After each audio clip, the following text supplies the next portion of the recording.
gracias por su presencia a esta nueva charla del ciclo de conferencias que hemos denominado Tendencias Claves de Colombia a mediano y largo plazo. Colombia 2040, más o menos es el horizonte de tiempo que nos hemos fijado. Hemos hablado, doctora Adriana, de retos en materia económica, en materia social. Vamos a hablar hoy de medio ambiente y posteriormente vamos a hablar de otros dos temas hiperclaves. El de tema político y el tema cultural. El objetivo de estas charlas es visualizar cuáles son los retos, las oportunidades, las amenazas, los cambios, las reformas que hay que hacer para que a Colombia le vaya lo mejor posible encarando estos desafíos y aprovechando al máximo las oportunidades, por supuesto. Hoy tenemos una invitada muy especial, la doctora Adriana Soto. Adriana es economista de la Universidad de los Andes, trabajó del 2001 al 2008 en el IDEAM, era la coordinadora del cambio climático, tema crucial del cual nos va a hablar ahora más adelante, que es particularmente clave para Colombia. Somos un país que tiene una doble condición. Alguna vez escuché a un académico británico decir que Colombia vive una situación paradójica. Por un lado, es un país bendecido con una biodiversidad impresionante, la número 1 del planeta por kilómetro cuadrado, pero al mismo tiempo es uno de los países más expuestos a los riesgos y a las amenazas del cambio climático, por nuestra configuración, por nuestra ubicación, etcétera, etcétera. Entonces el reto es doble, aprovechar al máximo esa biodiversidad, pero al mismo tiempo mitigar los riesgos que el cambio climático y otras amenazas le plantean a nuestro país. Trabajó entre el año 2008 y el 2010 como consultora en materias de medio ambiente con el Banco Mundial y del 2011 al 2013 se desempeñó como viceministra de Medio Ambiente.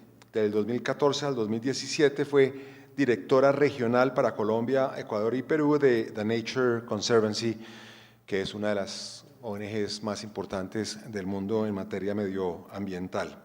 Y actualmente se desempeña como consultora en temas medioambientales para las ONGs y para el sector privado, en particular en Colombia y fuera de Colombia.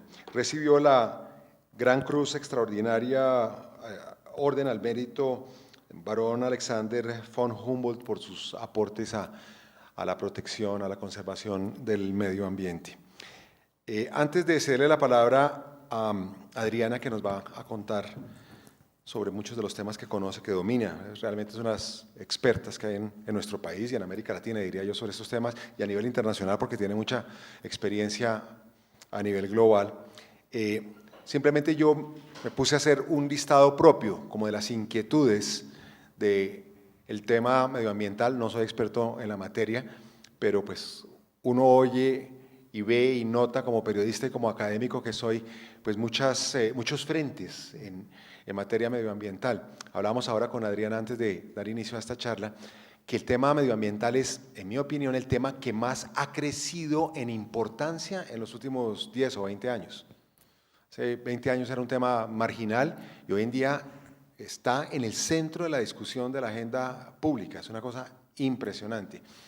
Y ni hablar de lo que va a ser en los próximos años, porque yo noto una hipersensibilidad, por fortuna, bienvenida, positiva, de la gente joven. La gente joven es impresionante cómo está conectada con el tema. A los un poco mayores todavía nos cuesta trabajo entender no solamente la importancia, porque creo que ya la captamos, sino la urgencia de tomar decisiones y decisiones radicales, porque el reloj está marcando el tiempo y están pasando cosas ya realmente muy preocupantes. Temas sin orden de importancia, recordando lo que conozco, lo que sé sobre el tema del medio ambiente. Obviamente de lo que vamos a hablar hoy, yo personalmente quiero aprender mucho en esta charla de, según una experta, cuáles son las principales amenazas y las principales oportunidades que tiene Colombia en materia medioambiental, porque tenemos esa doble condición. Quiero entender en su versión, Adriana, en materia de bioeconomía, lo que se llama bioeconomía, realmente qué puede hacer uno con eso y cómo hacerlo, no solamente qué hacerlo, sino cómo hacerlo. un tema súper polémico, muy difícil de encontrar una solución óptima, que es el problema para algunos, para otros la protección que implican las licencias ambientales y las consultas populares, todo ese tema que para algunos es un obstáculo al desarrollo y para otros es una forma de preservar el medio ambiente. ¿Cuál es el justo punto? ¿Y qué habría que cambiar, qué habría que reformar, en su opinión, para que posiblemente no caigamos en ninguno de los dos extremos? El extremo de no tocar nada, no hacer nada, no intervenir de ninguna manera la geografía, que sería, digamos, una posición extrema, pero también respetable, a la otra posición de desarrollo, como lo hemos venido ejecutando, prácticamente sin límites. Es una discusión, me imagino, inagotable, pero por supuesto queremos oír su opinión sobre cuál sería el punto ideal, óptimo. El tema de institucionalidad, tenemos las instituciones apropiadas, el Ministerio del Medio Ambiente, las secretarías ambientales de las ciudades, las famosas corporaciones autónomas regionales. Yo oigo todo tipo de versiones, de que eso funciona, que no funciona, unas sí, unas no, unas son focos de corrupción, otras son maravillosamente técnicas. Un poco que nos explique, en su opinión, qué habría que hacer para que esa institucionalidad funcione bien. El ecoturismo, gran oportunidad para Colombia, pero también, si no somos cuidadosos, podemos hacerle un daño inmenso a tesoros como Caño Cristales, por poner un ejemplo, o la Sierra Nevada, en fin. Entonces, ¿cuál es una política, una estrategia de desarrollo sostenible en materia ambiental para el turismo? Que es ya nuestra segunda fuente de divisas y es un generador de empleo, y ahora con la paz aclimatándose poco a poco en el país, pues representa una gran oportunidad. El turismo está creciendo a una velocidad impresionante en el país. Un tema particular que también me cuesta trabajo entender, el tema de la propiedad intelectual de la biodiversidad, qué se negoció, qué no se negoció. Oigo a unos decir que en los TLCs entregamos la propiedad intelectual de la riqueza científica que puede haber en nuestras plantas y en nuestra fauna. Otros dicen que no es así, o que sí es así porque tiene que ser. En fin, ese es un tema que hay que despolitizar, porque eso se ha vuelto mucho un discurso ideológico, ¿no?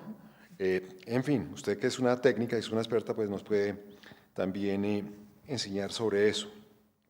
El posconflicto, bienvenido el posconflicto, pero paradójicamente otra vez es una arma de doble filo. Por un lado, el conflicto, y esto es una realidad absurda, pero es una realidad, el conflicto de alguna manera, en algún grado, ayudó a proteger algunas zonas porque pues mantuvo a la gente afuera, pero por el otro lado degradó el medio ambiente porque la coca sirvió para financiar la lucha guerrillera y la minería ilegal, que también es otra fuente de ingresos de los grupos subversivos, guerrilleros, paramilitares, etcétera, pues también le ha hecho un daño inmenso al país. Entonces, ahí retos del posconflicto son múltiples, y un capítulo grande del posconflicto es el tema medioambiental. En fin, ciudades, Bogotá y Medellín han estado en alerta amarilla recientemente, así de que ya el problema no es que la contaminación es un problema por allá de Santiago de Chile o de ciudades, no sé qué, está acá, presente, ya. En fin, no vamos a tener tiempo para hablar de tantas cosas. Y el cambio climático, que usted es la gran experta de eso, en eso también es un tema que se ha de alguna manera politizado.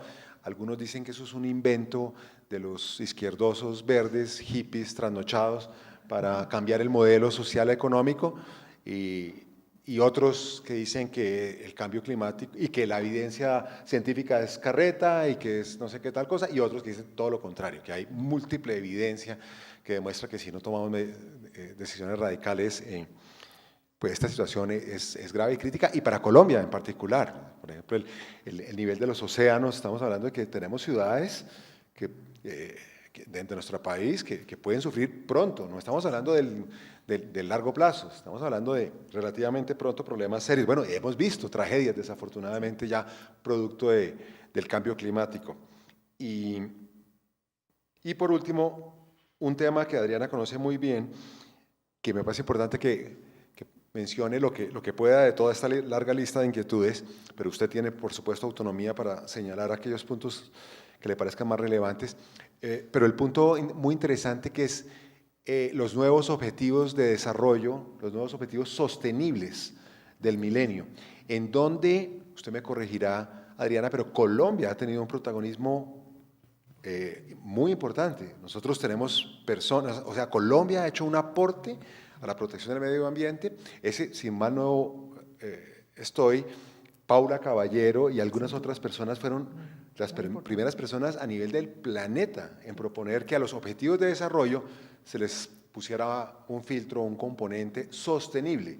Y eso que se acaba de aprobar de objetivos sostenibles tiene una maternidad, no paternidad, maternidad colombiana. Y Colombia juega un papel importante en materia de medio ambiente. Así es que hay muchas razones, muchos temas, muchos asuntos. Yo no le voy a quitar más tiempo a la doctora Adriana. Más bien escuchémosla a ella a ver en qué quiere hacer énfasis y después hacemos, como de costumbre, una conversación con ella, aprovechando su presencia. Y de nuevo, Adriana, muchas gracias. Un aplauso para la doctora Adriana. Bueno, tiene la ventaja de que con esos temas que mencionaste cubriste ya la mayor parte de mi presentación, pero esto empezó, a ver, vamos a empezar como por el principio.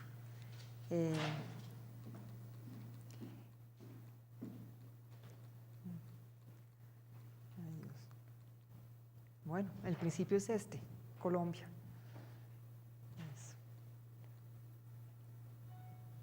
Bueno, entonces,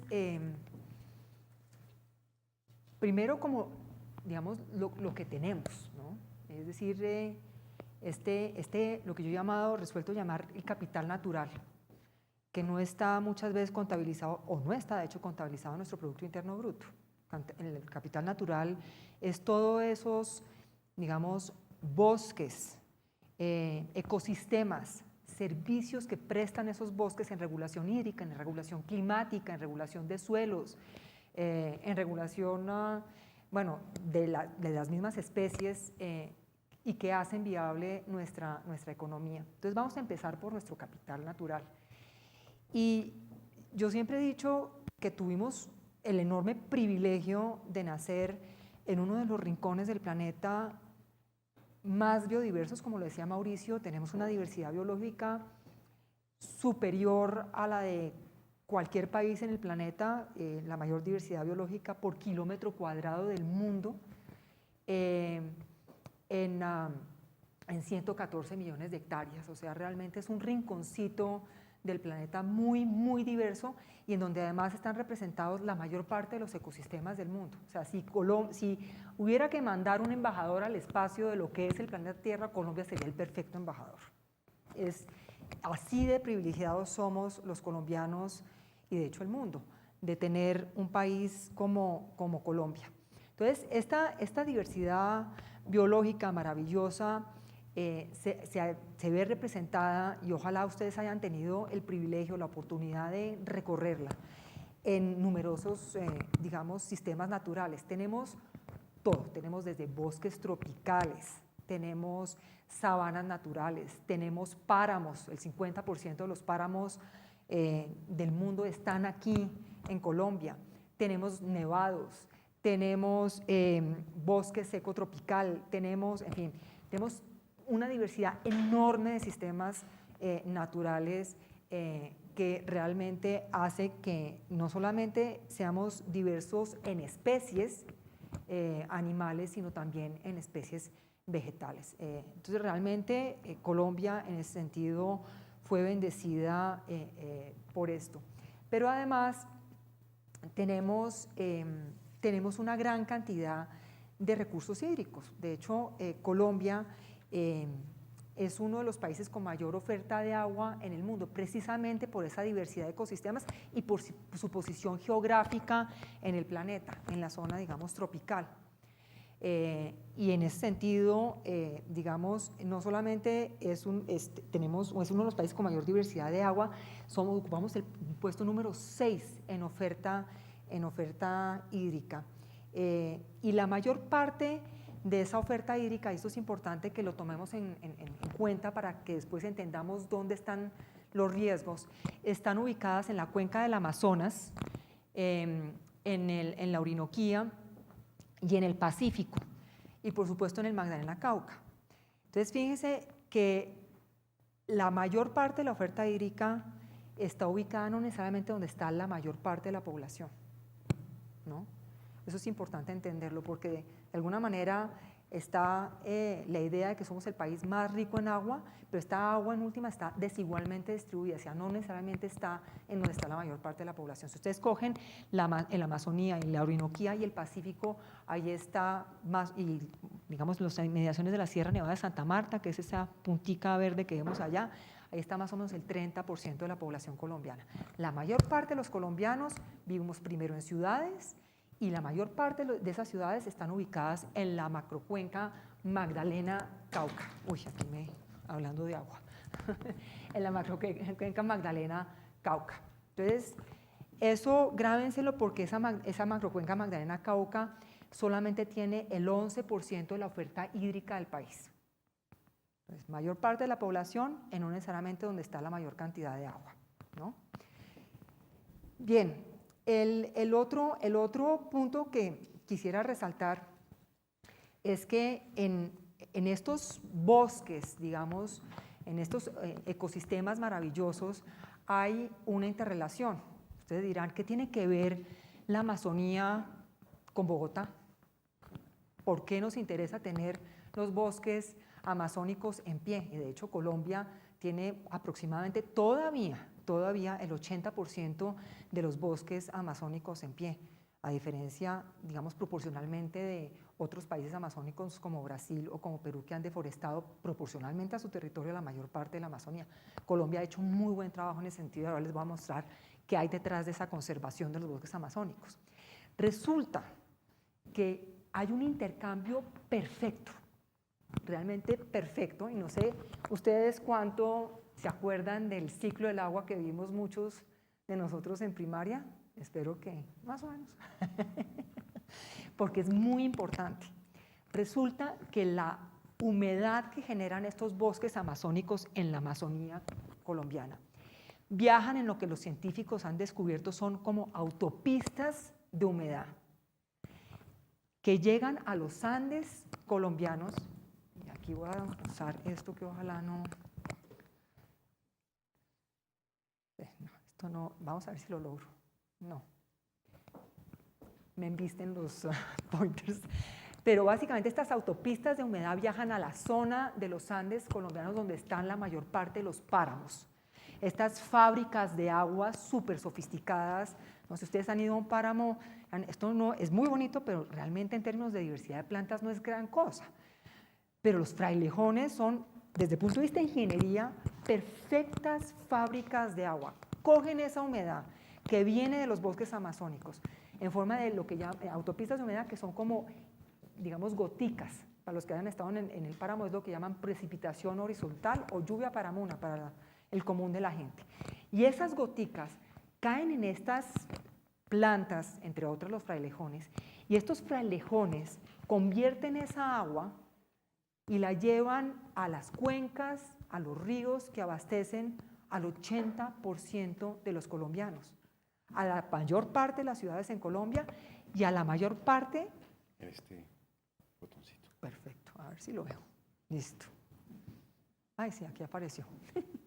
Muy bien, entonces la convierte en agua en esta zona de páramos, donde está la mayor parte de los páramos del país, y aquí es también donde nacen la mayor parte de las cuencas, de los ríos que abastecen de agua a la mayor parte de los colombianos que vivimos en esta zona.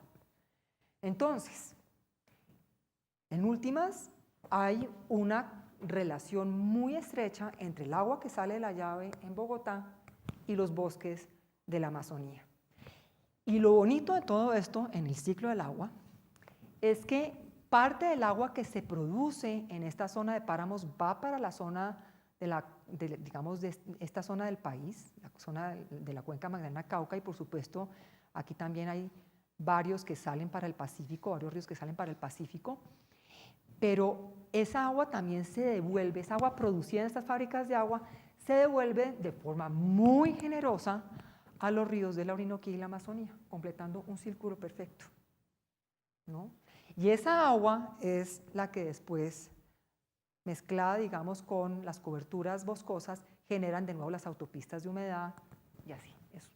El ciclo del agua, versión 2.0, 10 años después o 15 años después, porque somos jovenciticos, por supuesto. Muy bien.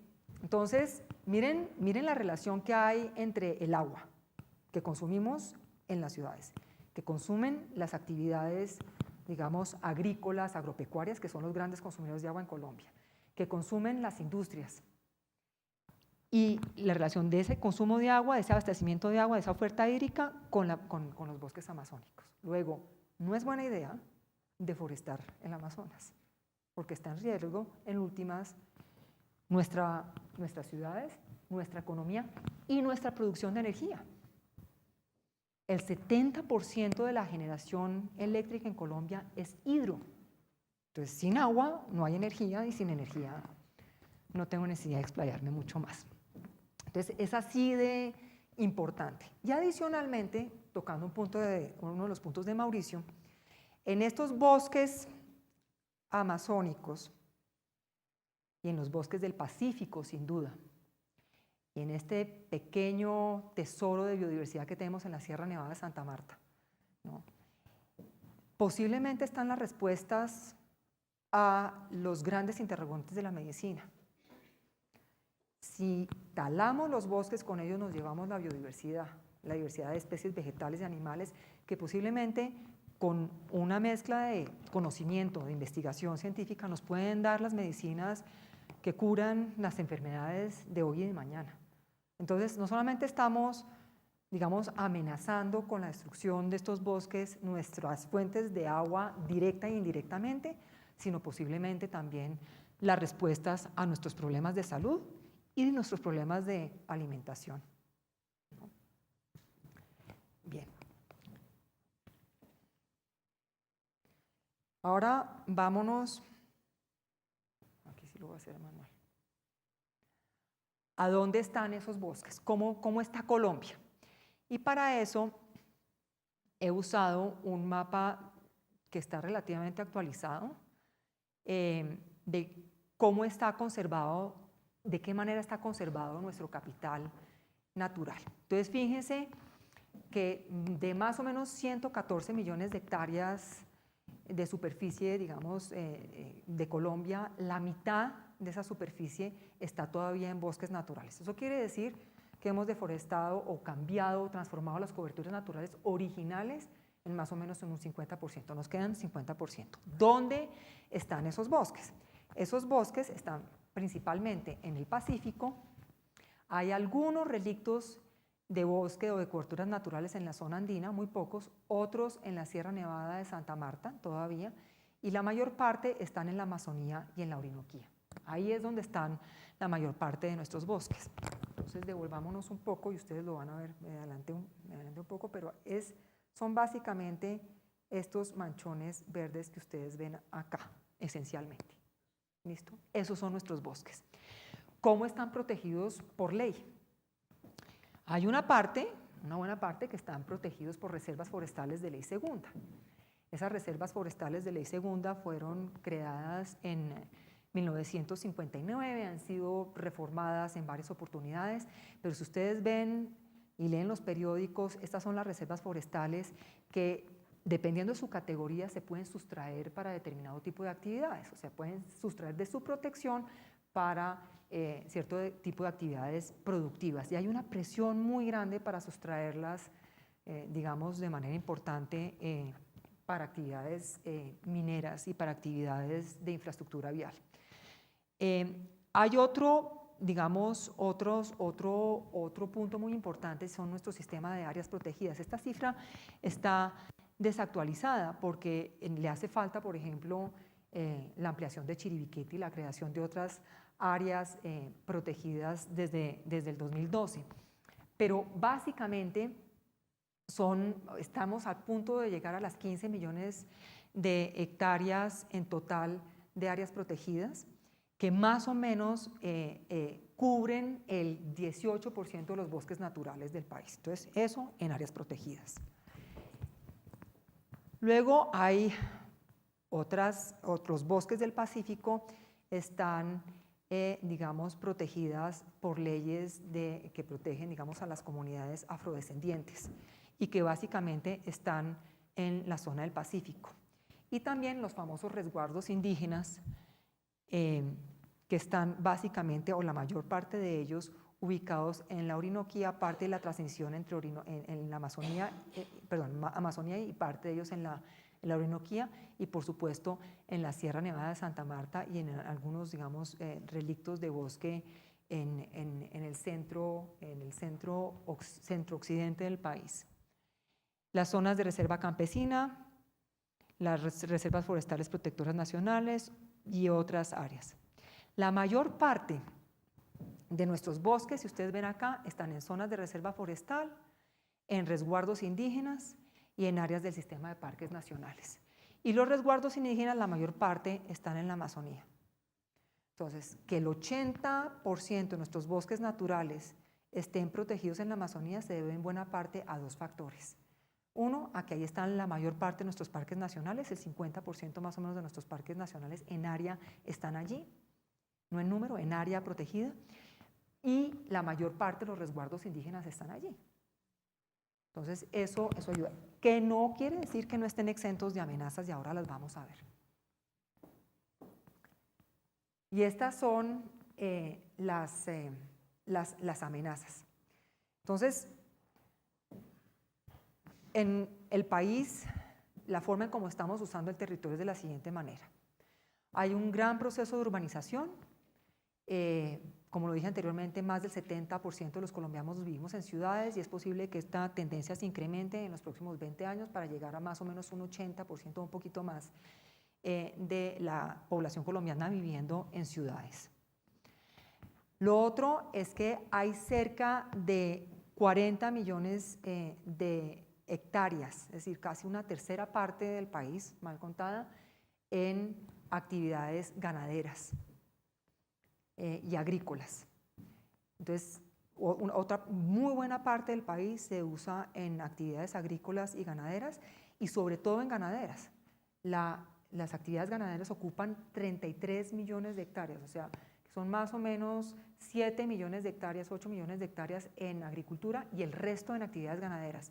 Y la ganadería en Colombia se hace de manera muy poco eficiente, es menos de una cabeza de ganado por hectárea, porque la mayor parte de los ganaderos, digamos, si uno los suma, son pequeños ganaderos, medianos ganaderos, que no tienen los medios para hacer una ganadería eficiente. Entonces, la ganadería está ocupando una buena parte del territorio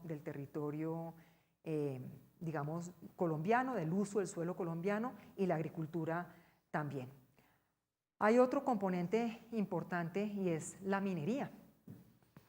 Y la minería, hay datos muy importantes, y es que en tan solo 5 años, del 2005 al 2010, pasamos de 1 millón de hectáreas de títulos mineros a cerca de 8.5 millones de hectáreas tituladas para minería. Eso es un montón, eso realmente es un montón. Y esos son las tituladas, pero no podemos desconocer la minería ilegal, que como lo decía Mauricio en su introducción, la minería ilegal, criminal, ocurre en sitios donde por supuesto no hay títulos, no tienen título minero, y genera, digamos, un impacto muy importante en el territorio, particularmente en la Amazonía, ahí donde están nuestros bosques naturales todavía, Amazonía y Pacífico. Entonces generan deforestación y generan además contaminación por mercurio. Y este tipo de minería, digamos, y aquí yo creo que lo puedo decir sin que nos pongamos colorados, fue una de las principales fuentes de financiación, y sigue, continúa siendo una de las principales fuentes de financiación de los grupos al margen de la ley, junto con los cultivos ilícitos. Y ahí paso al otro tema, que son los cultivos ilícitos.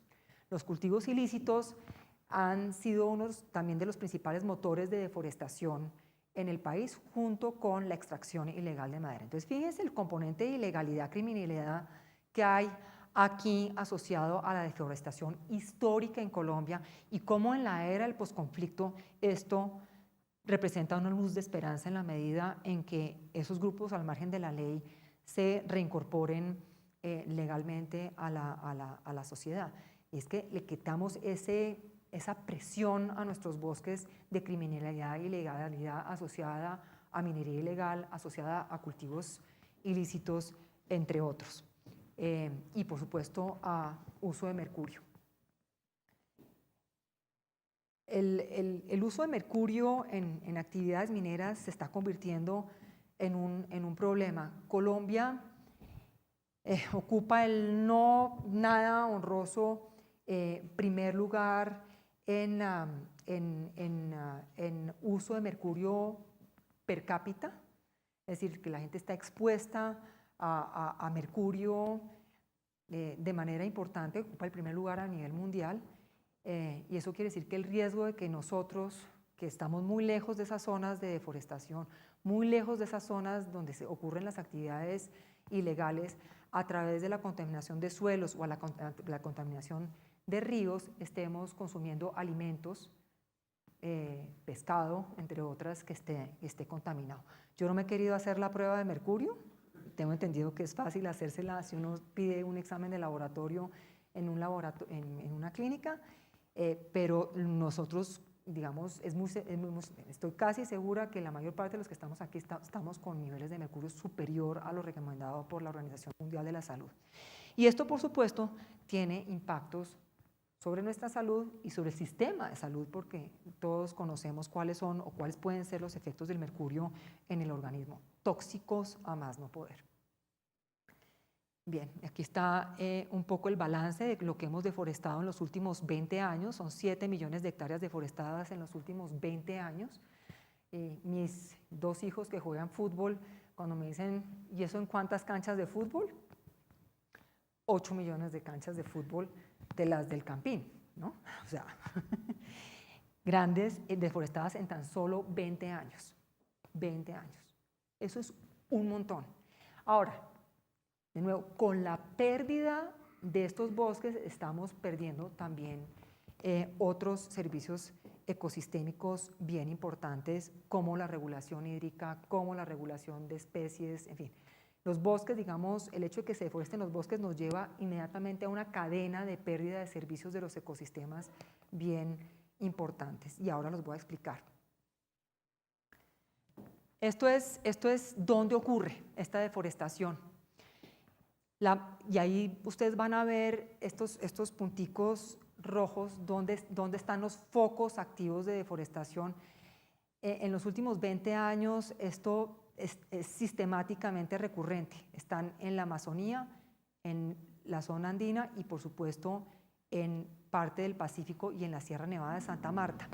¿Y por qué sistemáticamente cuando el IDEAM saca estos mapas de deforestación nos encontramos que el 50% de la deforestación ocurre en la Amazonía, ¿no? Porque es que ahí es donde quedan todavía los bosques.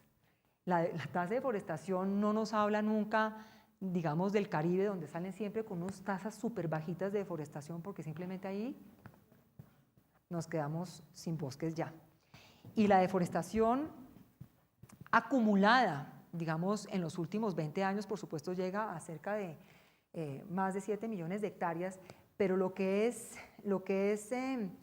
importante entender allí es que con esa pérdida, digamos, de bosques, lo que estamos haciendo es afectar, como lo decía yo al principio, todo el ciclo del agua. Y es muy preocupante que esa pérdida, digamos, acelerada de bosque natural, de coberturas naturales, ya haya ocurrido justo allí donde vivimos la mayor parte de los colombianos. Cuando el IDEAM hace análisis de cuánta cobertura natural se ha perdido en la cuenca Magdalena-Cauca, que es donde vivimos la mayor parte de los colombianos, nos da cifras bastante importantes. Cerca del 70% de la cuenca Magdalena-Cauca está deforestada y la del Caribe está deforestada en un 90%. ¿Eso qué quiere decir? Que cuando hay sequía, un año moderadamente seco, un periodo moderadamente seco, producto del cambio climático, o no, la mitad de los municipios de Colombia sin agua. Y uno de los, digamos, de los que están cerquita al corazón de los que vivimos en Bogotá, Santa Marta. Santa Marta deja de llover un poco e inmediatamente tiene problemas de abastecimiento de agua. Santa Marta, al lado de la Sierra Nevada de Santa Marta. Eso es, ¿no?, irónico. Entonces, lo que nos están diciendo estos mapas es que realmente Colombia ha perdido, digamos, una buena parte de su cobertura boscosa. El 50% de sus ecosistemas están en estado crítico, no, o sea, que pueden desaparecer, están en el umbral, digamos, de llegar a un punto de no retorno. Y lo que está en riesgo aquí es nuestra supervivencia. Yo le decía a Mauricio, el planeta sobrevive perfectamente sin nosotros, no lo contrario. Entonces es nuestra supervivencia lo que está en juego, nuestra agua, nuestra generación de agua, nuestra generación de alimentos, porque estos son ya suelos degradados. Y fíjense aquí en este mapa lo que nos está mostrando. Las áreas agropecuarias, miren dónde está la mayor parte de la producción agropecuaria del país, justo allí donde estamos perdiendo regulación hídrica, justo ahí donde hemos deforestado, justo ahí donde los suelos se han ido degradando. Ahí es donde están situadas la mayor parte de nuestra producción agrícola y pecuaria. No está en la Amazonía, ni en el Pacífico, y particularmente en la Amazonía, porque los suelos amazónicos son súper pobres. La capa vegetal del suelo amazónico colombiano no da para sostener una producción agrícola industrial. Entonces, realmente, para la producción de alimentos, Colombia está dependiendo de estos suelos. Con ese nivel de deforestación y degradación de suelos, y con este problema de abastecimiento de agua, lo que está en juego es nuestra producción de alimentos. Y nuestra principal producto de exportación agrícola, que es el café, ¿no? Entonces, porque café sin agua y sin suelos, pues no es un cultivo viable. Bien, entonces ahí están nuestras áreas agropecuarias, y aquí está, esto suena un poquito como, ¿no?, pero los cultivos de coca, por la escala en la que está este mapa, se ven, digamos, importantes con respecto al área, pero sí nos muestran más o menos dónde se ubican. Se espera que en la era del posconflicto esto se reduzca, no digo en el hoy, porque en el hoy lo que estamos viendo es que estos cultivos se incrementaron en aquellas zonas donde están las disidencias de las FARC, pero uno sí esperaría que en el mediano y en largo plazo los cultivos ilícitos se reduzcan sustancialmente y con ello una presión muy importante para nuestros bosques naturales. Aquí están los títulos mineros, fíjense cómo estamos ocupando el territorio, las vías, en fin, ¿no? Bien, entonces les contaba que hay una relación muy estrecha entre, así como cuando hay bosques, hay suelos, y cuando hay suelos hay agua. Cuando sucede lo contrario, es decir, cuando hay deforestación, perdemos suelos, perdemos agua, ¿no? Perdemos el ciclo de regulación hídrica. Y en este momento, como lo mencionaba anteriormente, la mayor parte de los municipios en Colombia están en riesgo de desabastecimiento hídrico en un año moderadamente seco, ni siquiera seco, moderadamente seco. Y cuando llueve, y cuando yo estaba en el gobierno, fue uno de los grandes retos que tuvimos en el 2011, el fenómeno de la Niña. ¿Recuerdan la mitad del país inundado? Cuando llueve, precisamente porque nuestras cuencas están deforestadas, es como si le hubiéramos arrancado la piel a la mitad del territorio. Cuando llueve, pues los ríos se desbordan de manera descontrolada, afectando carreteras, vivienda, producción agrícola y, por supuesto, vidas humanas. El último fenómeno de la Niña en el 2011 que duró hasta más o menos el 2012-13, le costó cerca de 2 puntos del PIB. Y en la medida en que vayamos degradando ambientalmente nuestro país, nuestros suelos, deforestando y demás, más se nos incrementan los costos asociados a estos eventos climáticos extremos. Entonces, deforestar, degradar, no es buena idea porque lo que hacemos en deforestación después lo pagamos con plata que ha podido destinarse a programas de educación, a programas de vivienda, a programas de desarrollo social y económico. Entonces, para que vean cómo todo este tema de capital natural debe entrar cada vez más en las cuentas nacionales, ¿no? Para ver qué pasa si sacamos de acá, qué implicaciones tienen en el resto de variables del Producto Interno Bruto. Eso es muy, muy importante que empecemos a pensarlo no solamente a nivel de política pública, sino a nivel del sector privado también, ¿no?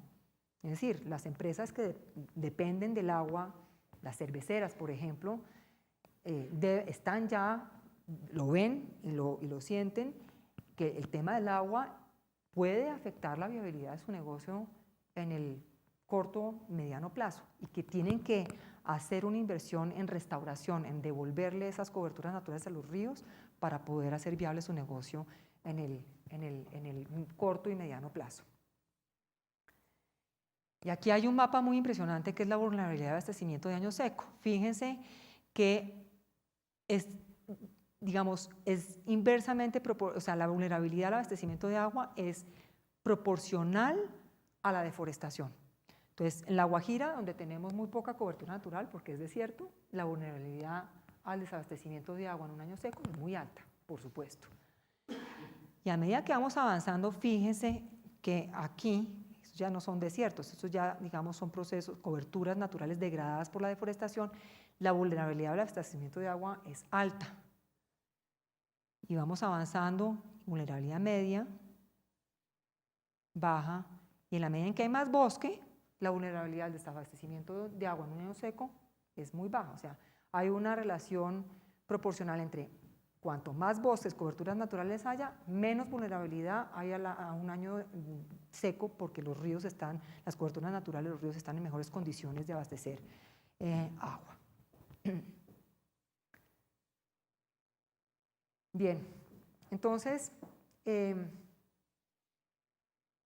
yo diría que voy a parar allí porque yo creo que queda más o menos, espero, que quede claro que si ustedes me dicen cuáles son los retos, los principales retos que tiene este país en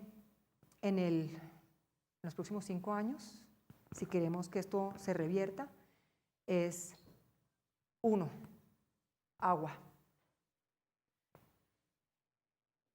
Y agua porque la mayor parte de las cuencas que abastecen a nuestras ciudades están completamente degradadas y deforestadas, aún las que abastecen a Santa Marta.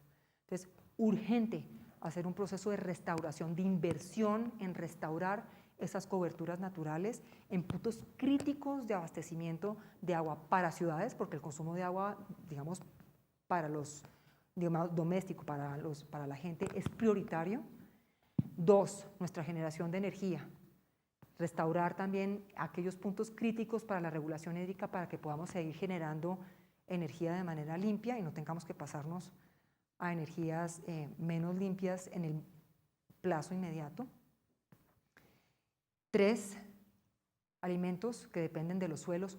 Importantísimo hacer una restauración de los suelos y hacer prácticas agrícolas y ganaderas que sean amigables con los suelos y que eviten la deforestación. Acuérdense que la ganadería es uno de los principales factores de deforestación en este país, entonces es importante y existen modelos que hacen que la ganadería no deforeste, que la ganadería use mejor esos suelos y que la agricultura use menos fertilizantes. Colombia es uno de los principales consumidores de fertilizantes a nivel de América Latina.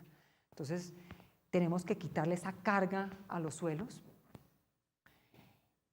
3, nuestras ciudades, el principal problema ambiental de nuestras ciudades junto con el abastecimiento de agua es la contaminación del aire.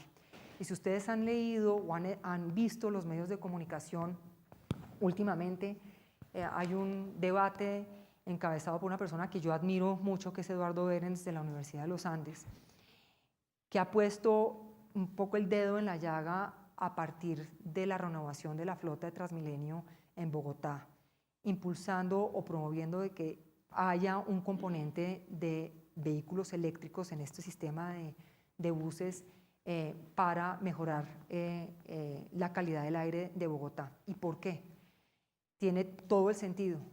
El principal problema urbano y de salud pública a nivel de nuestras ciudades es debido a la mala calidad del aire generada principalmente por fuentes móviles, es decir, por vehículos, y de esos vehículos principalmente por transporte público de pasajeros. Las cifras cambian un poco, pero en promedio se nos están muriendo cerca de 8.000 personas al año por cuenta de este problema, muchos de ellos niños.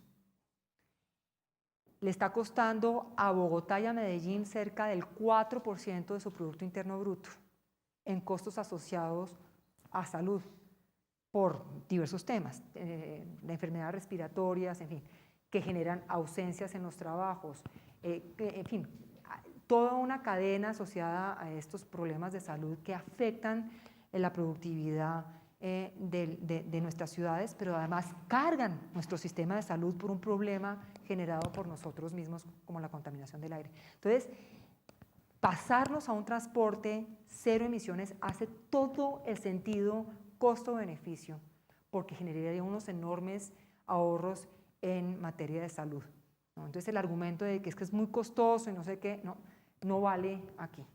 Es importante empezar a hacer esta transformación en nuestro sistema de transporte público, no solamente en Bogotá y en Medellín. Si uno mira las tendencias en el resto de las ciudades del país, van en la misma dirección de Bogotá y Medellín. Entonces, es importante evitar que cojan el camino, ¿no?, de altos índices de contaminación del aire que sobrepasan con creces los permitidos por la Organización Mundial de la Salud y pasarse de una vez a transporte limpio, digamos, generen un impacto directo sobre la salud. Yo diría que esas son como las principales retos, porque si logramos generar soluciones para esas tres áreas, eso genera inmediatamente una serie de cambios sistémicos en la forma en cómo usamos el territorio y en particular en tratar de reversar los problemas de deforestación. Muchas gracias. Gracias.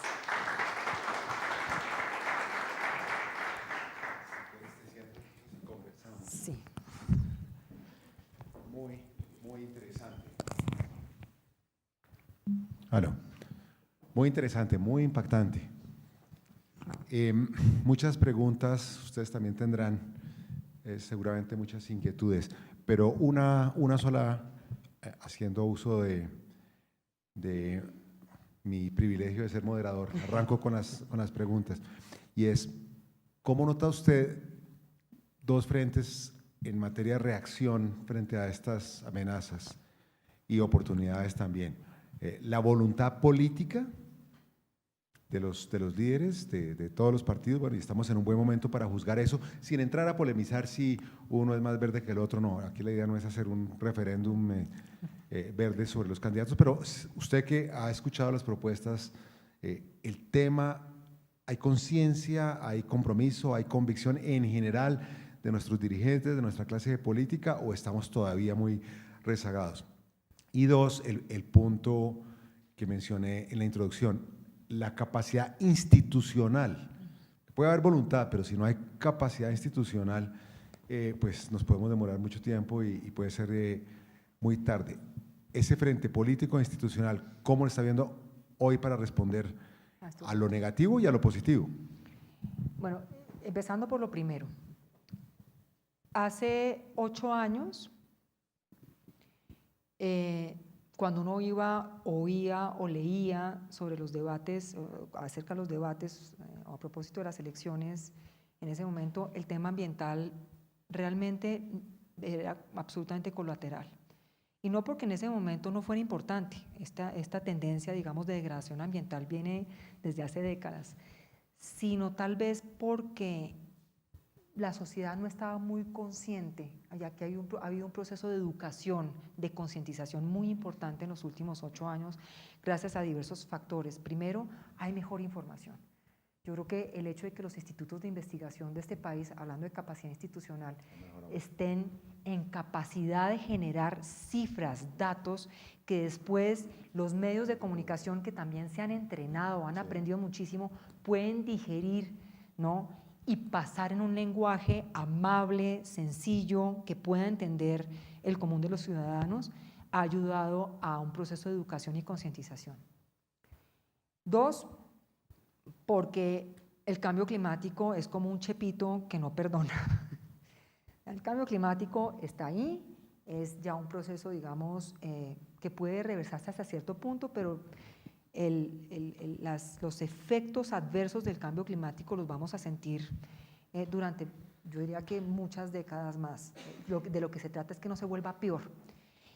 Y cuando uno tiene un país al que le ha quitado, digamos, su protección natural, llega un evento climático extremo que, como tú lo decías, no depende de Colombia. Colombia emite solamente menos del 1% de las emisiones de gases de efecto invernadero que producen este fenómeno de cambio climático. Y sin embargo es el tercer país más vulnerable a los efectos. Y lo es porque hemos degradado, hemos deforestado. Y entonces nos llegan estas lluvias extremas o estas sequías prolongadas e inmediatamente nuestras cuencas, nuestros suelos no son capaces de responder efectivamente a esos estresantes y tenemos el impacto social y el impacto económico.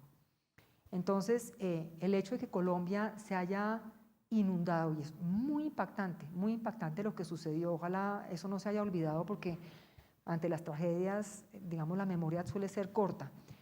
Muy impactante ver a millones de colombianos, digamos, afectados, a buena parte de nuestra producción agrícola afectada durante casi 2 años en que no paró de llover. Y esto puede repetirse por cuenta del cambio climático de manera más frecuente, más intensa en los próximos años. Entonces, el que los medios de comunicación, que los colombianos hayan vivido en carne propia esos efectos, ha sido importante. No sé qué tan conscientes sean de que esto está relacionado con nuestras malas condiciones ambientales. A lo mejor para muchos es que llovió mucho, llovió en exceso y nos inundamos. No, nos inundamos porque teníamos un territorio que no estaba preparado, estaba degradado. Entonces, ese es, a mi modo de ver, todavía el vínculo que hay que hacer, y eso se logra a través de eventos como este, que los medios de comunicación lo repitan. Es una labor de educación constante y que a partir de estos escenarios haya un efecto multiplicador de cada uno de ustedes en sus familias, en sus empresas, en sus lugares de trabajo, en sus comunidades y demás. Eso es bien importante, porque de allí viene el cambio en la política. A veces a uno le da la sensación que nuestros dirigentes son unas personas que elegimos y están como por allá. La palabra clave es: los elegimos nosotros. Luego, nosotros tenemos el derecho y el deber de exigirles en los debates públicos, antes de que sean, digamos, elegidos, y durante sus cargos. Son funcionarios públicos. Es decir, nosotros somos los jefes, en últimas, de los que están gobernándonos. Deberíamos exigirles que esto se incorpore dentro de la política pública y exigirles, digamos, resultados respecto a cómo, digamos, generar soluciones a estos retos. Entonces, de alguna manera se trata de empoderar a los colombianos para que esta toma de decisiones a nivel de gobierno se lleve a cabo, porque en últimas está en juego nuestras vidas, nuestros negocios, digamos, para nuestros hijos, nosotros, porque es que cuando uno dice nuestros hijos, como que lo deja uno para mañana.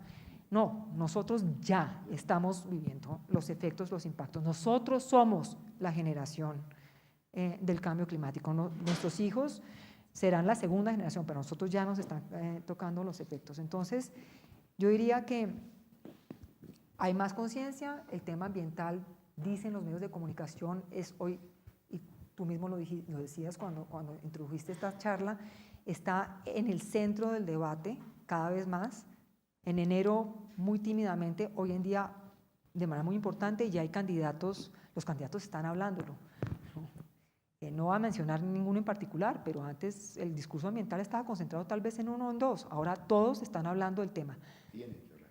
Y deben hablar porque así se los debemos exigir. Lo que pasa es que hay unos que entienden, a mi modo de ver todavía hay ni siquiera los candidatos, el país todavía está viendo el tema ambiental como algo anexo al modelo y no dentro del corazón mismo del modelo, ¿no? Entonces, y cuando uno habla con ciertos empresarios serios y con ciertas empresas y multinacionales serias, dicen, es que la viabilidad de mi negocio está en juego si no le metemos el componente ambiental. Ni siquiera, o sea, pasó de estar en el Departamento de Responsabilidad Social al, digamos, al corazón del negocio de muchas empresas porque está en juego, digamos, su sostenibilidad económica. Entonces, esto no es una cosa conexa de unos, digamos, unos bosques súper bonitos, no, esto es una cosa que está en el corazón de la esencia del modelo, de la supervivencia. Las instituciones se tienen que, entonces una vez que uno genere el proceso de concientización y demás, las instituciones, a mi modo de ver, deben ir detrás de esa tendencia. Si ustedes miran las instituciones públicas, y particularmente el Ministerio de Medio Ambiente, que es la que conozco más por la vida, es la institución que menos presupuesto general de la nación recibe, es una de las instituciones que menos presupuesto le asignan para semejante reto que tenemos acá. Eso tiene que cambiar, tiene que cambiar. Parques nacionales suda la gota fría todos los días porque tiene que cuidar cerca del 15% del territorio. Imagínense el director del Parque Nacional Chiribiquete, ¿no? Que está en el corazón de la Amazonía, ¿no? Ese parque. Va a estar, hoy en día está en 3 millones de hectáreas y lo van a ampliar en 1,5 millones de hectáreas más o menos va a quedar en 4 millones y pico de hectáreas más. ¿Cuántos funcionarios de parques tenemos en ese parque para vigilarlo? Entonces, obviamente no podemos financiar los miles que se necesitarían para estar allí cuidando de que no se meta la coca, que no se meta la minería ilegal, que no se meta la ganadería. Pero podemos fortalecer las instituciones con tecnología, los drones, por ejemplo, la vigilancia con drones y demás. O sea, ahí hay retos importantes y las instituciones tienen que empezarse a ponerse a tono con esos retos, pero para eso los gobernantes, presionados por sus dirigentes, que en última somos todos los colombianos, deben darle una señal muy clara de que eso es una prioridad y financiarlo para poder abordar los retos. Adelante, gracias Adriana. Buenas tardes. Doctora, entendiendo lo que nos está pasando, la gran amenaza que usted nos muestra y los retos que proyectamos y que deseamos que se cumplan, me queda una duda grande y un vacío en este espacio, y es que si bien eso es lo que va a pasar, pues ya está pasando, ¿sí? Y es lo que hay que hacer, ¿qué estamos haciendo ahora y qué hemos hecho en el actual gobierno al respecto? ¿Cuáles han sido, pues, a grosso modo, las estrategias que ha utilizado la administración actual para mitigar un poco ese impacto? Yo diría que a nivel de gobierno, porque también están ocurriendo cosas a nivel de la sociedad civil y a nivel del sector privado, pero a nivel de gobierno, tal vez uno de los grandes avances fue haber dicho, tenemos que ordenar mejor el territorio. Realmente no podemos seguir, digamos, ubicando actividades mineras en páramos. No tiene sentido. Por más oro que haya en Santurbán, este es un páramo que abastece de agua directamente a Bucaramanga. Esos son más o menos 3 millones de habitantes y por supuesto a todas las actividades agrícolas y municipios que están asentadas a lo largo de las cuencas que nacen en el páramo de Santurbán. Entonces no tiene sentido, uno le pasa un análisis costo-beneficio y realmente no dan las cuentas. Entonces, el haber dicho, vamos a delimitar los páramos de este país y vamos, una vez delimitados, a prohibir la minería y las actividades agropecuarias en él, ha sido un gran avance. Ponerlo en práctica es uno de los grandes retos, particularmente en temas agrícolas, porque ahí estamos lidiando con pequeños agricultores, y uno no le puede decir, como la llamo yo a doña Rosa, me hace el favor, el páramo quedó delimitado, se me sale ya, porque de qué vive doña Rosa. Estamos generando un problema social, igual también con la minería, porque hay muchos municipios en las inmediaciones del páramo Santurbán que viven de la minería. Entonces el Estado, el gobierno y el Estado, si salimos más allá de este gobierno, debe asegurar que saca, digamos, las actividades que deterioran estas fábricas de agua, pero hay que generarle alternativas de sustento a las personas que dependen de ellas para no generar un problema social en el corto plazo, sabiendo que el beneficio en el largo plazo es para una población mucho mayor. Entonces, el haber delimitado los páramos, a mi modo de ver, fue un gran avance. El haber delimitado los humedales también, los humedales, yo hablo, digamos, con cierta… los humedales son, digamos, estos ecosistemas maravillosos que hacen que cuando hay exceso de agua, si están funcionando bien, la retienen y la absorben, son como esponjas, y cuando hay muy poca agua, la devuelven al sistema. Y los humedales se han entendido como unas zonas baldías que hay que conquistar, que hay que de alguna manera rellenar para actividades mineras, perdón, para actividades ganaderas, para actividades agrícolas, incluso para construcción de vivienda. Entonces, y ni hablar pues de los ríos donde también se han hecho rellenos y sabanas inundables a lo largo del Magdalena. Entonces, lo que ha hecho este gobierno es decir, vamos a ordenar las cuencas de este país, vamos a hacer como un plan de ordenamiento de cuencas en donde vamos a excluir de las zonas que son importantes para regular el agua, digamos, procesos productivos, o sea, prohibido rellenar a humedales y demás. Entonces, la delimitación de humedales y también todo el tema de ordenamiento de cuencas, a mi modo de ver, ha sido un gran avance. Ampliación de zonas protegidas. Sin duda.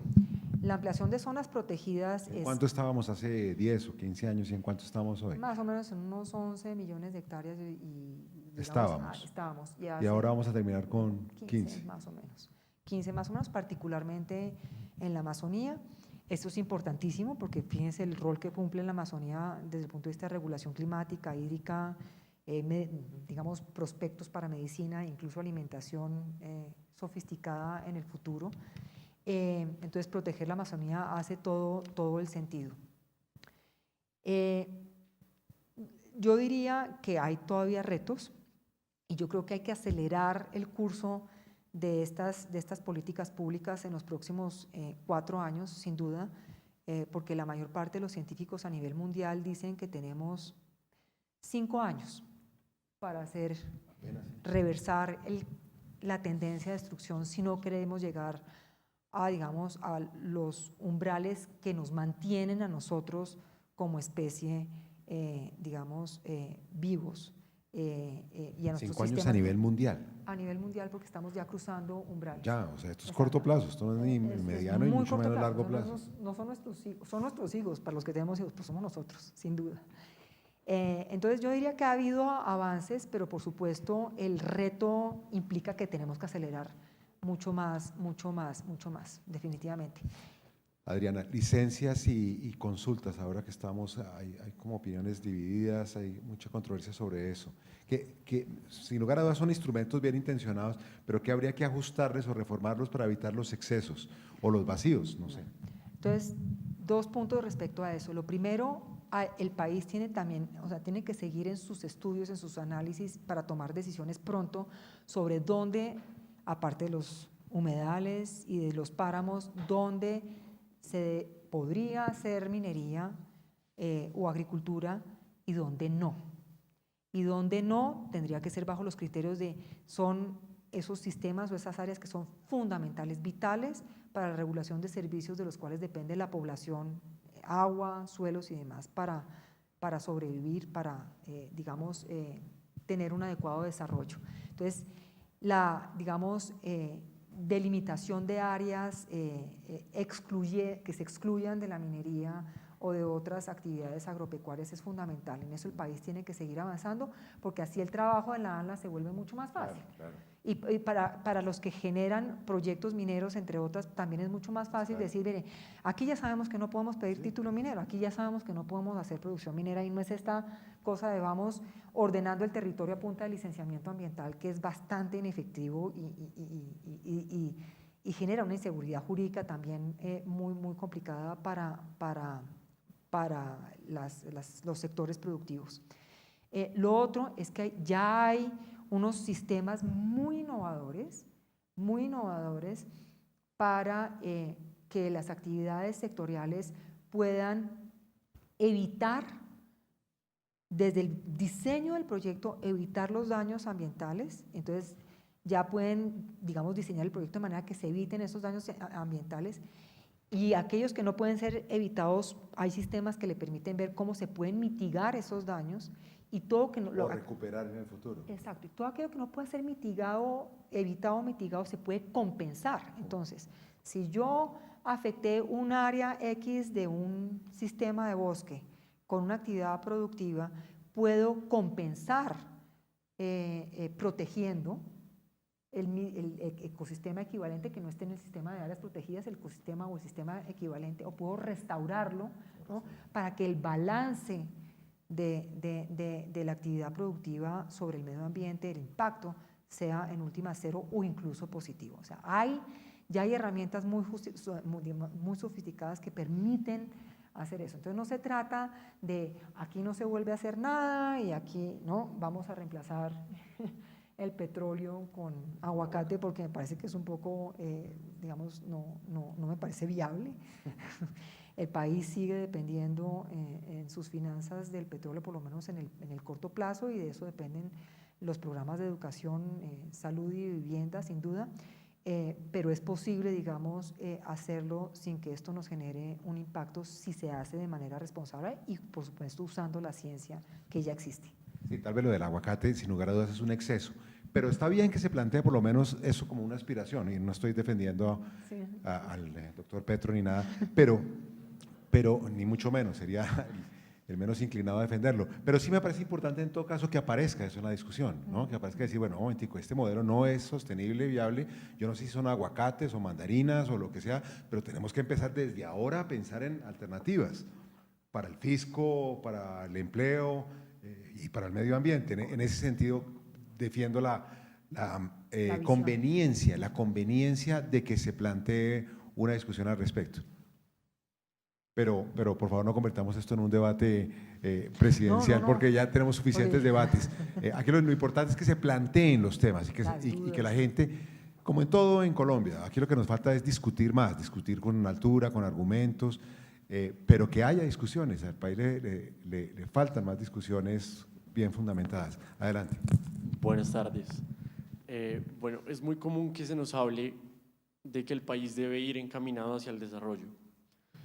Y por desarrollo comúnmente entendemos crecimiento económico, incremento de los niveles de producción, pero quisiera tener una definición de desarrollo desde una perspectiva medioambiental, porque las perspectivas que tenemos de desarrollo en la actualidad parecen ser muy contrarias a la protección del medio ambiente. No sé si… La pregunta, eso sí es la pregunta.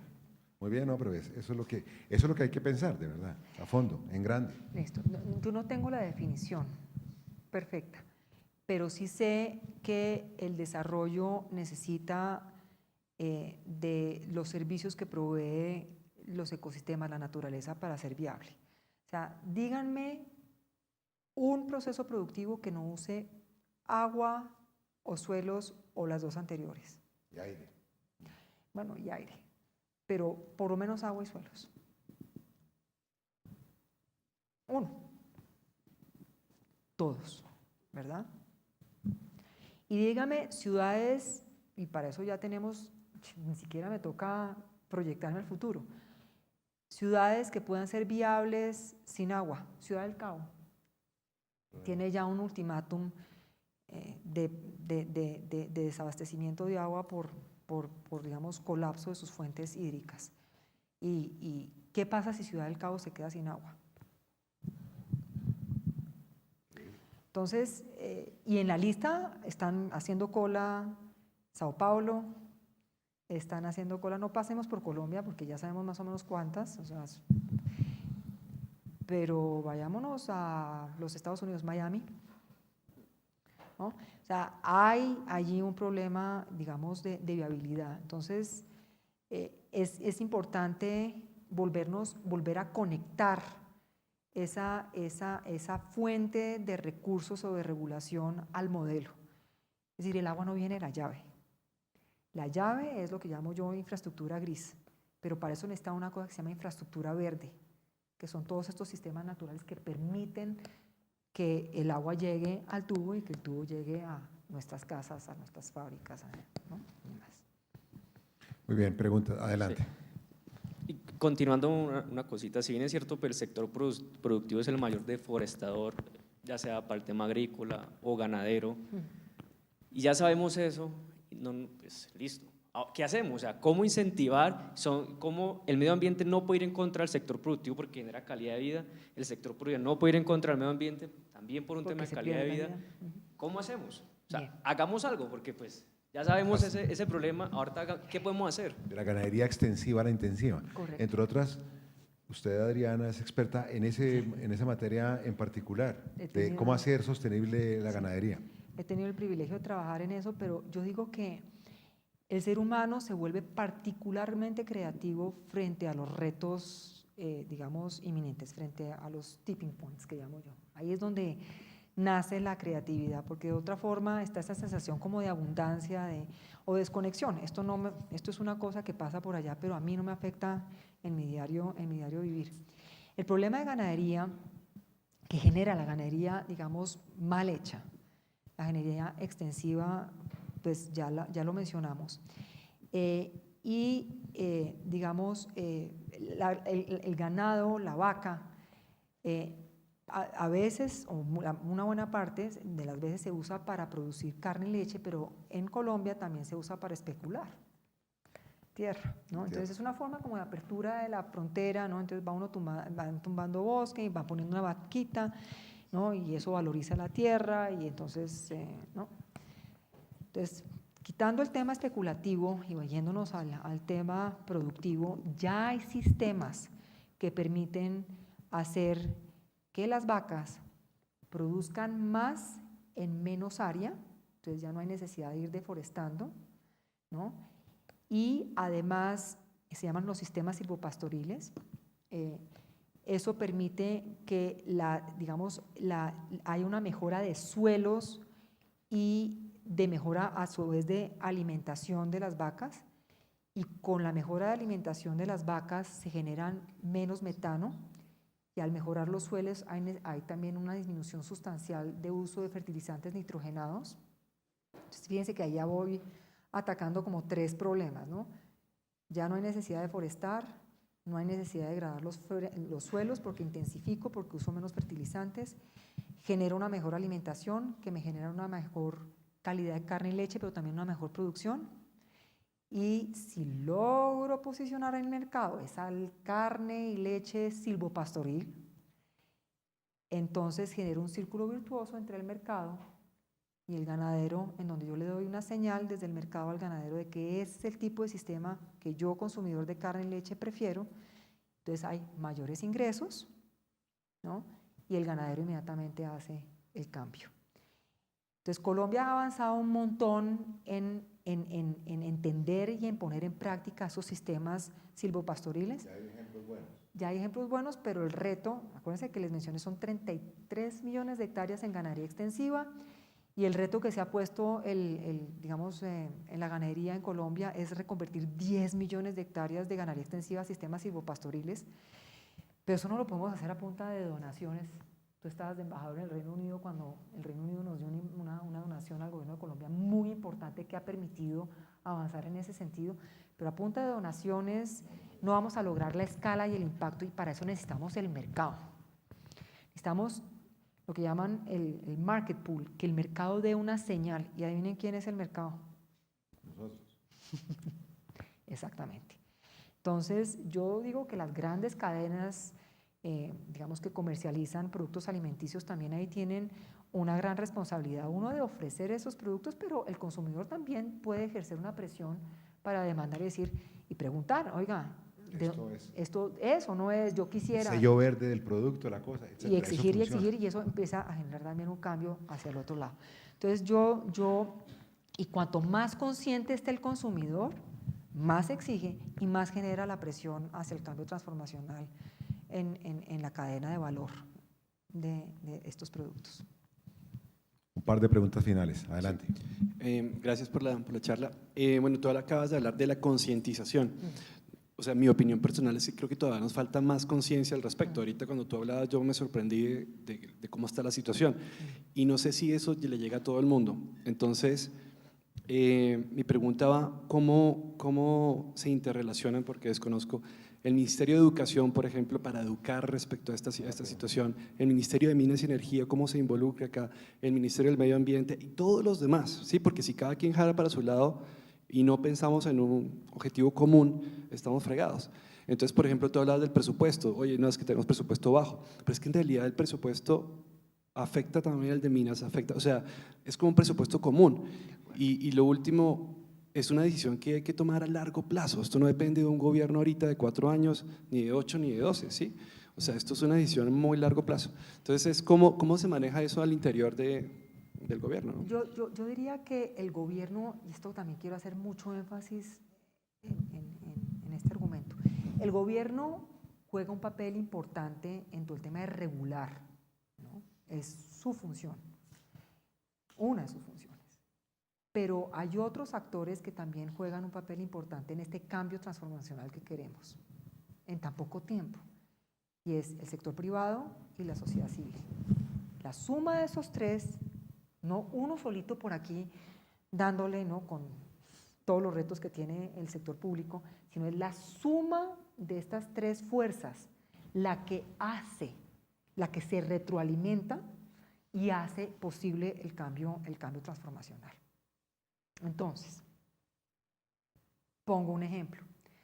Si hay líderes en la industria que empiezan a ver que esto es un problema para su sistema de producción, para su modelo de negocios, y empiezan a decir, es que esto no es que el consumidor me esté exigiendo, es que además de que me está exigiendo, yo no soy viable. Inmediatamente se genera, de alguna manera, una presión entre consumidor y sector privado hacia el sector público para que haya un cambio. Y yo lo viví como viceministra. Lo viví como viceministra, especialmente en el tema de transporte digamos, con menores emisiones, con cero emisiones. Uno, digamos, no se imagina el papel tan importante que pueden jugar líderes positivos en la sociedad civil y en el sector privado para poder mover una ley en el Congreso, ¿no? Porque son mecanismos que ayudan y que promueven. Los medios de comunicación son fundamentales porque son los que informan. Entonces, fíjense que hay una serie de actores que sumados ayudan a que este cambio sea mayor. Dejarle esta labor solamente al gobierno me parece que es como decir, yo ya voté, elegí y es problema de ellos. No, esto es todos montados en este vehículo de impacto colectivo para poder generar el cambio transformacional con el impacto, la escala, en el tiempo récord que requerimos para hacerlo. Este es un poco el mensaje que yo quiero empezar a dar, pues ojalá al país, y que ustedes me ayuden a multiplicarlo. Bueno, dos muchas gracias. preguntas.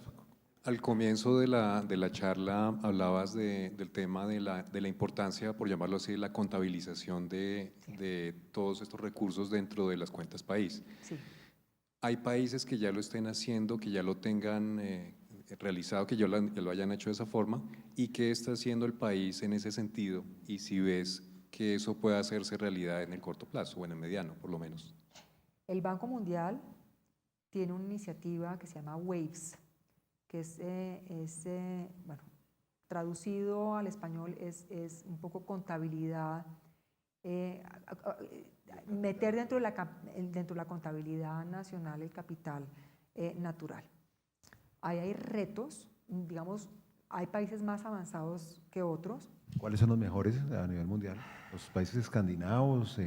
No, me O coges, no necesariamente, o sudeste realmente, asiático, o ¿quiénes sea, son? no, he estado un poco desconectada de esa iniciativa desde hace un par de años y no sé cómo ha ido avanzando, pero sin duda lo que hace que avance un país en la contabilización de las cuentas ambientales dentro de sus cuentas nacionales es la información que tenga el país sobre cuál es el valor de esos servicios ecosistémicos para poderlos, digamos, contabilizar en números. Es decir, ¿cuánto vale la regulación hídrica de una cuenca, de las cuencas de la Sierra Nevada de Santa Marta? Para saber si las deforestamos, cuánto perdemos, ¿no? En servicios que, digamos, terminan financiando al sector turístico, evidentemente, al sector agrícola, o sea, todo el cultivo de palma, banano, café que hay en esa zona, pues depende del agua. O sea, ¿cuánto pierden esos sectores si dejamos, si deforestamos y degradamos la cuenca? Entonces, valorar esos servicios requiere, por supuesto, de conocimiento científico, y en eso Colombia todavía tiene una tarea que hacer. Ahora, no entrar tampoco en una parálisis por análisis para actuar. Es decir, mientras eso sucede, hay que tomar acciones, ¿no? Se sabe ya que perder regulación hídrica en las cuencas no es un buen negocio, entonces no esperemos a ver cuánto cuesta, sino restauremos. Y en eso es muy importante, pasando de golpe a tu pregunta, es muy importante que empecemos a incrementar el presupuesto nacional, pero también que las empresas se incorporen también en ese, ¿no? Empezar a restaurar las cuencas de las cuales depende su negocio o las ciudades para el abastecimiento de agua. Es una inversión que hay que hacer sí o sí y pronto. Última pregunta. Gracias. Bueno, muy buenas noches. Muchísimas gracias por este evento. Creo que es sumamente valioso el permitirnos como generar escenarios a futuro de lo que puede ocurrir si definitivamente no hacemos algo. Creo que sí existe corresponsabilidad definitivamente en todos los escenarios y desde la academia sumamente valioso la participación de todos. Yo soy psicóloga y considero que deberíamos estar desarrollando carreras de futuro y creo que la psicología también tendría que migrar ese comportamiento humano ambiental para que podamos modificar comportamiento y podamos realmente ver un impacto. Al inicio de la presentación hablaban de algo que para mí es muy valioso y que me gustaría que me ampliaras un poco más sobre la propiedad intelectual ambiental versus TLC. En algún momento de mi maestría, de una de las maestrías, hablábamos de eso, pues a muy grosso modo, muy jocosamente, pero siempre quedé como la inquietud, nunca volví a mirar el tema, sino que dije, hoy es el momento de poder profundizar. Entonces, si me puedes hablar un poco más de eso, propiedad intelectual ambiental versus TLC, o cómo está, cómo se maneja eso, o que nos cuentes un poquito. Volvamos un poco a la esencia, y es que, digamos, tenemos una despensa en nuestros bosques de recursos, digamos, genéticos, si lo quieres ver así, que son un gran potencial farmacéutico, que son un gran potencial, digamos, de alimentación, ¿no? De golpe ahí está, lo he repetido en varias ocasiones en la charla de hoy, ahí de golpe está la Cura para el cáncer. No solamente la cura para el cáncer, sino para los retos, en la medida en que los suelos se están degradando. En Colombia el 40% de nuestros suelos están degradados y a nivel mundial esa es más o menos la cifra. Aquí estamos teniendo un tema de dónde vamos a producir alimentos, y a lo mejor se descubre en el Amazonas una especie que logra cumplir con todas las propiedades nutricionales, ¿no? Con una cantidad X, ¿no? Y resulta que al talarla, pues nos estamos llevando esa fuente, digamos, importante de alimentación. Ahora, exacto. Entonces, ahí está la despensa. Ahora, la despensa, para acceder a la misma, necesita conocimiento. Solitos no podemos. Y digamos, e inversión, exactamente, recursos. O sea, desarrollar un producto basado en recursos genéticos, farmacéutico o, digamos, de alimentación o incluso cosmético, requiere años de investigación, o sea, conocimiento y recursos. Entonces, los derechos de propiedad intelectual, a mi modo de ver, los puede recibir en el país en la medida en que el país esté preparado para hacer inversiones en ciencia y tecnología, en conocimiento, sí, ciencia y tecnología, en desarrollo e investigación para poder sacar ese potencial. Si no, teniendo en cuenta los retos que tenemos, si no alcanzamos digamos, a generar esa curva importante para lograr, digamos, extraer de alguna manera ese potencial que hay en nuestros bosques y que de nuevo eso se convierta en un incentivo para la protección de los mismos, las alianzas son importantes con aquellos países que sí lo conozcan, porque en últimas se paga en protección y conservación de los bosques. O sea, digamos, producto farmacéutico contra el cáncer, y les voy a contar una anécdota. Yo tuve cáncer hace 3 años y la quimioterapia que me hicieron fue una quimioterapia, la llaman quimioterapia blanca, quimio blanca, en oposición a la roja, que es roja. Esta es una quimioterapia mucho más suave y es extraída de un árbol. ¿De un árbol? De un árbol. Wow. Y les cuento que lo agradecí mucho porque los efectos secundarios, aunque los hubo, fueron mucho menos severos que la quimio roja. Y fue gracias, en últimas, a la naturaleza que pude no solamente curarme, sino no sufrir los efectos secundarios adversos de ese tratamiento. Entonces, si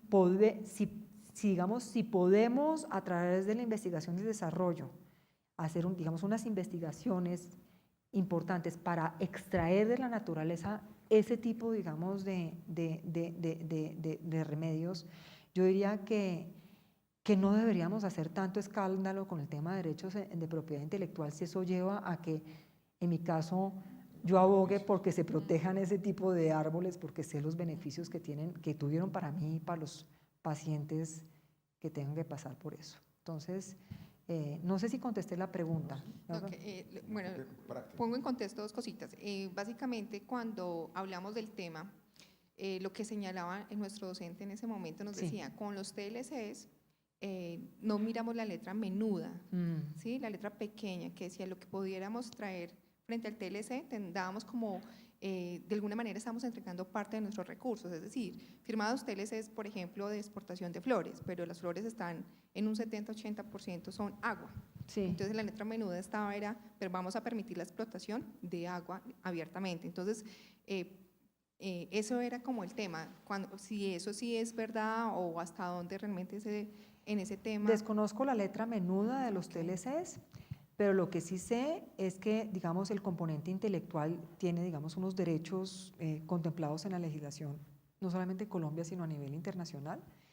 Y ahí tal vez de lo que se trata es de que, además del componente intelectual, Colombia reciba, digamos, una compensación por haber conservado el material vegetal o animal que, digamos, contribuyó a que ese producto pudiera ser desarrollado. Es decir, que gracias a que Colombia pudo, digamos, lo conservó, pueda recibir de alguna manera una compensación. Entonces, yo aquí me estoy yendo un poquito más hacia el tema, digamos, de conservar ese material vegetal, más allá de la parte intelectual, de la propiedad intelectual, porque pienso que esa está, digamos, regulada. El otro tema de debate es qué hay del conocimiento tradicional asociado al uso de estos recursos genéticos y cómo debería ser compensado. Yo creo que hay otra línea, digamos, de discusión y debate importante. Las comunidades indígenas, absolutamente. Ese conocimiento, esa sabiduría ancestral, ¿cómo se va a remunerar? Claro. ¿Cómo se va a compartir? Si es que se debe compartir.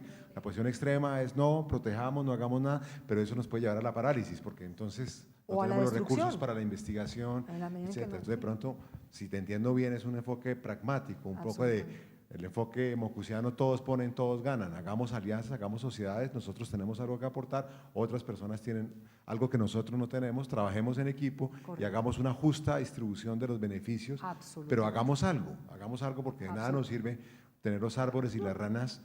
Recuerdo el cuento de las ranas ahora que me hizo recordar, es que leí una cosa que me impactó mucho, una ranita de esas maravillosas de colores de las selvas del Chocó, la Epidbates filobates, creo que es el nombre, o la Epidbates terribilis, o alguna de las dos, tienen una toxina que es 100 veces más potente que la morfina, 100 veces más potente que la morfina actual. Claro. O sea, es un químico que tiene fascinado a los científicos del mundo porque creen, repito literalmente lo que leí en ese momento, creen que ahí puede haber una cura concreta para el cáncer y el VIH-Sida. Entonces, ¿quiénes ¿pero se qué hacemos con la ranita nosotros? Y decimos, no, nadie se acerca acá, déjeme la ranita aquí nomás, etcétera, etcétera, pues no hacemos nada. Se la lleva la minería ilegal. Entonces, exacto, se la llevan los rusos, esos que vinieron a las selvas de Chocó. Sí, El o señor la ese cal ruso ilegal, que terminó ¿no? en manos del ELN, lo que hacía era contrabando de ranas para llevarla, para venderla en el exterior. pero si se hace de manera legal, esos se convierten en los principales abogados, digamos, de la defensa de no solamente la ranita, sino del ecosistema que permite que la ranita viva. Entonces, yo sí creo que la conservación, digamos, hay un incentivo muy poderoso en la conservación de esos ecosistemas ligados al potencial que tienen para desarrollar productos que nos beneficien, ¿no? Pues muchas gracias, Adriana, muy interesante. No solamente nos confirma que es una gran experta, una gran conocedora de este tema. Ojalá el que gane la presidencia la tenga en cuenta para su gabinete, sea quien sea, de cualquier tendencia. Y que siga usted contribuyendo a la academia y a los medios de comunicación, porque Adriana tiene una doble cualidad, no solamente es una experta en esta materia, sino que lo explica de una manera muy clara y muy sencilla, sin sacrificar rigor.